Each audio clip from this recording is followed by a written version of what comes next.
In this video, I'll show you how to fix the keyboard not showing up on Android. If your keyboard isn't appearing when you tap on a text box, there are a few quick fixes you can try. First, restart your phone. Press and hold the power button on your device. Then tap Restart. If you don't see a restart option, turn your phone off and then turn it back on. Once your device is restarted, check if the keyboard is working again. If the issue continues, open the Settings app. Scroll down and tap on Apps. Find and select Gboard or whichever keyboard app you're currently using. Tap on Force Stop and confirm. Now, reopen any app that requires typing and check if the keyboard appears. If it's still not working, go back to the keyboard app information page. Tap on Storage and Cache. Then select Clear Cache. This removes temporary files that may be causing the keyboard to malfunction. After clearing the cache, test the keyboard again.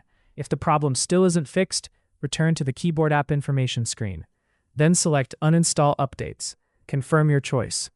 This will restore the keyboard app to its default version and can often fix issues caused by a faulty update. Once you've done that, restart your phone again.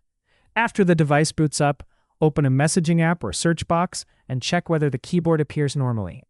In most cases, one of these methods will fix the keyboard not showing up problem on Android. And that's it. That's how to fix a keyboard that's not appearing on Android. If you found this guide helpful, then please consider subscribing and liking the video.